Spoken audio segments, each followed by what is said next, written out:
The dagger is at his throat. Emperor Nero's hand shakes. Blood pours down his neck, warm, thick, unstoppable. Outside, soldiers are coming. The Senate wants him flogged to death, beaten until his spine breaks. Nero looks at the blade, 30 years old, emperor of the world, and it ends here, alone. The blade cuts deeper. His vision blurs. His lips move. Qualis artifex pereo. What an artist dies in me.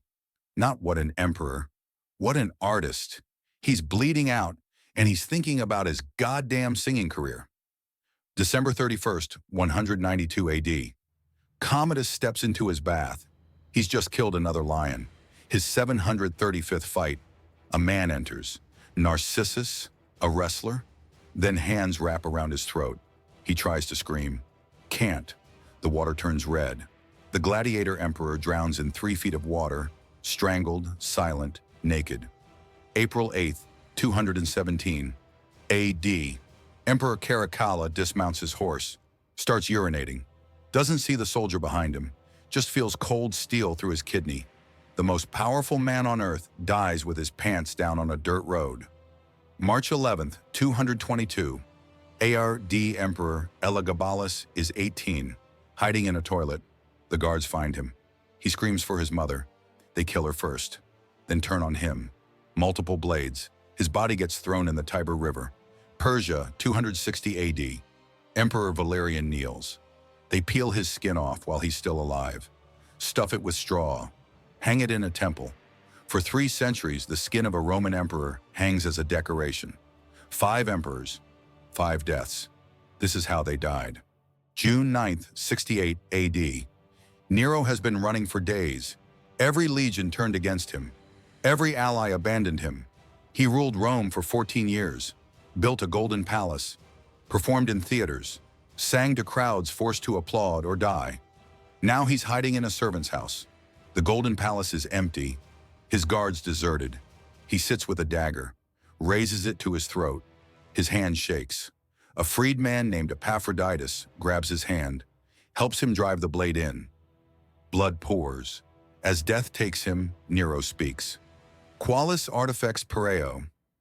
What an artist dies in me, not what an emperor. What an artist. Even dying, Nero saw himself as a performer, the ultimate narcissist. He believed Rome's greatest loss wasn't a ruler. It was losing him. The guards found his body minutes later, the artist who believed his own legend until the blade cut his throat. 30 years old. And in death, like in life, everything was about him. December 31st, 192 AD.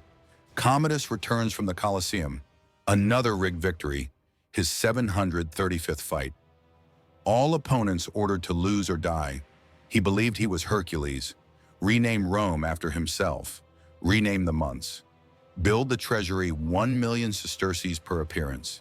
His advisors tried poison. He survived. So they sent Narcissus, a wrestler. Commodus steps into his bath, warm, relaxing, unarmed, naked. Narcissus enters, hands around his throat from behind. Commodus fights, but he's wet, off balance. His windpipe collapses. He tries to scream, can't. The water turns red. The gladiator emperor drowned in a bathtub, unable to speak because his throat was crushed. After death, the Senate ordered damnatio memoriae. Every statue torn down, every inscription erased, his body dragged through streets, dumped in a mass grave. The man who thought he was Hercules died choking on bathwater, and Rome erased him like he was nothing. April 8th, 217 AD. Caracalla is riding with his guards.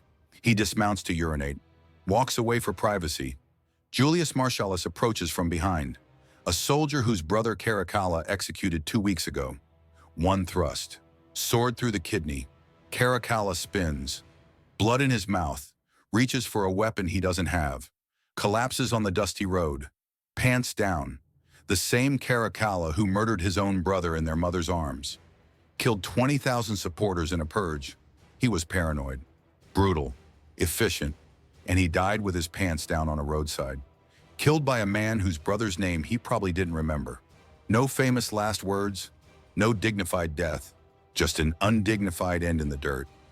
The emperor who killed thousands died like a nobody. March 11th, 222 AD. Elagabalus is 18, hiding in a latrine. The guards are hunting him. He became emperor at 14. For 4 years, he scandalized Rome, married a Vestal virgin, an act of profound sacrilege. They find him, drag him out. He screams for his mother. She runs to him, throws her body over his. They kill her first. Multiple swords. Then they turn on Elagabalus. He's still screaming when the first blade goes in. They mutilate his body, drag it through streets, throw it in the Tiber River, denying him burial. Elagabalus ruled 4 years, dead at 18. He lived scandalously, died screaming, and Rome tried to drown his memory in the river. Persia, 260 AD. Valerian kneels before Shapur, king of Persia, the only Roman emperor captured alive. 70,000 soldiers dead at Edessa. Shapur uses him as a footstool, steps on his back to mount his horse. This continues for years. Then they flay him, peel his skin off while he's alive. His screams echo across the desert. When he dies, they stuff his skin with straw, dye it red, hang it in a temple. For 3 centuries it hangs there. The skin of Emperor Valerian. A decoration, a warning. You can fall, you can be captured, you can be skinned. And your skin can hang in an enemy temple for 300 years. 5 emperors, 5 executions. Nero bled out thinking about his singing. Commodus drowned in a bathtub. Caracalla died with his pants down. Elagabalus murdered at 18. Valerian skinned alive. They ruled the world, and they all fell. Some had famous last words. Some couldn't speak, but everyone learned the same lesson. Power is temporary, death is permanent. Drop a comment. Which death was most brutal? Hit subscribe for more dark history where the powerful fall. When you rule the world, your fall is always the furthest. I'll see you in the next one.